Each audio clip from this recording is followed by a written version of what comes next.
Hi, hello, it's Nikki, and welcome to my messy bookshelves. Today I am here with a reading recap for the last couple of weeks. So I feel like I have been gone for a very long time, but really it's only been about 10 days. I took last week off because my aunt went to visit my grandfather who lives a couple hours away. So we, of course, went down last weekend and took the little road trip down there, but I am back.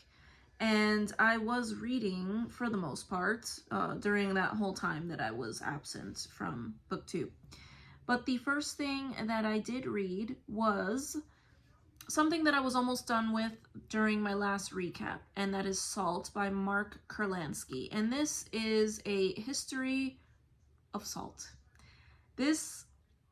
It sounded very interesting to me when I heard someone describe this book, and I tend to love books that kind of go back throughout history about a very niche topic. So I loved the Silk Roads, I loved Guns, Germs, and Steel, but this one kind of felt to me like it was along the same lines, and it was. So we have a world history of salt, and how important this rock has been to humanity for the entire time that we have existed. So I really enjoyed this. However, I will say that some parts of it did drag. There were some chapters and sections where we went a little more in depth than I would have liked about certain areas of the history of salt. For instance, when the author is describing certain cultures salting a particular good or commodity, we may have gone a little more in detail than I wanted to, because I was like, I get it. We salted the fish and it was important. However, I'm very happy that I read it, because there were some other sections that were so fascinating. And excuse me if you hear my dog, he's laying right next to me. But there were some other sections that were so fascinating, and talking about the Roman era when they fermented fish and created something called garum, and we learn about how soy sauce was invented. So it's really, really fascinating. Maybe one or two little sections where it dragged a little bit, but the rest of it was very fascinating. So I am very happy that I read this, and I don't regret it one bit. So I finished that. I don't remember how much I had left when I filmed my last reading recap, but it was very minimal what I had to finish, and I did finish that.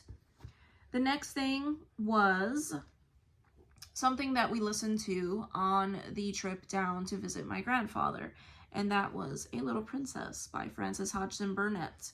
And we mostly listened to it there and back, but I pulled out this copy because I was showing it to my daughter, because this particular copy is the first book that I ever read to her when she was a newborn and nursing, and I was trying to figure out a way to entertain myself during those late night feedings. So it was a very wonderful experience, but obviously she didn't remember it, so this was her first time hearing it as a child that can remember a story. So it was wonderful. She loved it, and I always love that book.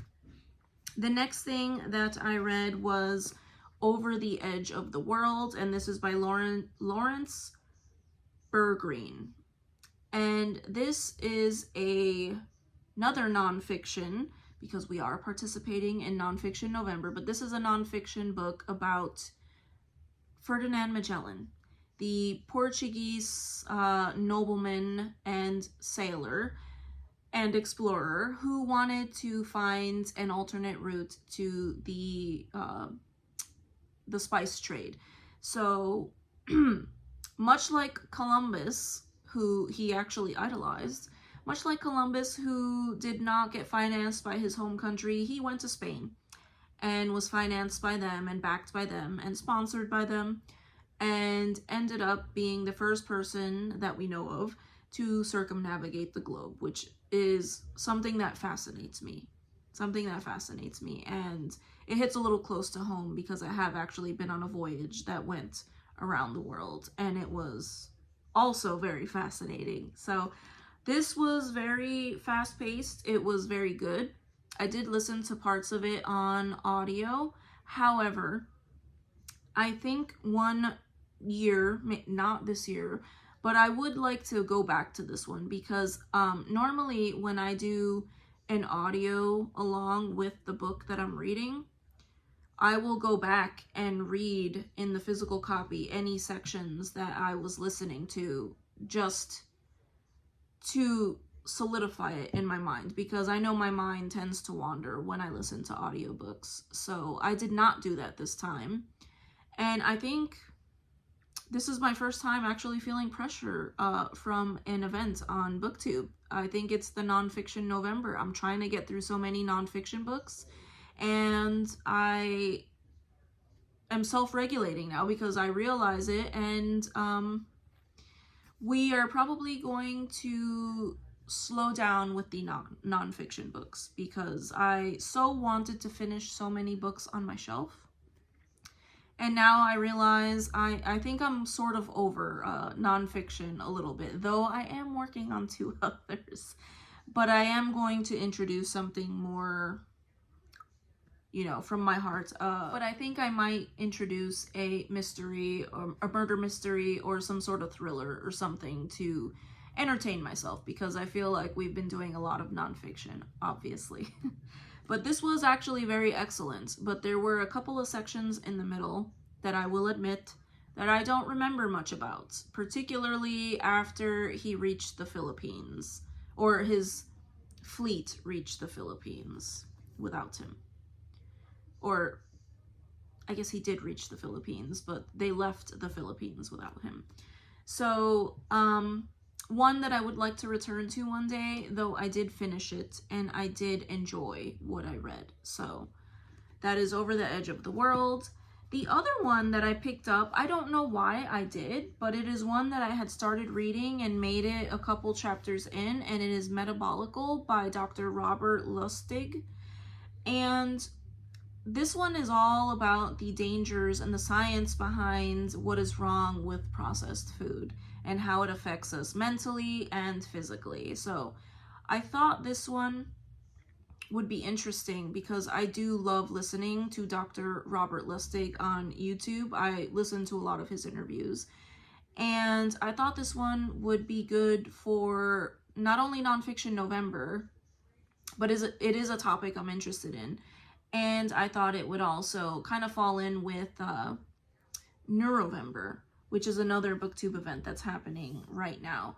And it's actually really interesting. I think that I kind of beat a dead horse with all of the exploration novels. So I am taking a break from those and going to something more scientific and, you know, deals with mental health and physical health.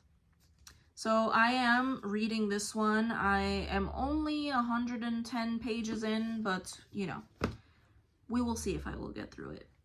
The other thing that I am currently listening to is actually The Introverted Leader by Jennifer Kahnweiler. And that is one that I don't own a physical copy of, so I am just listening to that. And that is primarily because I would like to get some insight about being an introverted leader, because I think it would help me in my work a lot. But yes, that is all for what I have read and what I am currently reading. Sounded like a lot. I feel like I've been rambling, but I do think that it's time for me to bring something fun back in, though I am enjoying this one a lot more than I thought that I would. But I guess it makes sense because I do like listening to him on YouTube. But again, I thank you so much if you've made it to the end of this video. I'm sorry if I rambled. I feel like I haven't talked to all of you in a long time. But thank you for watching, and I hope to see you in the next video. Bye.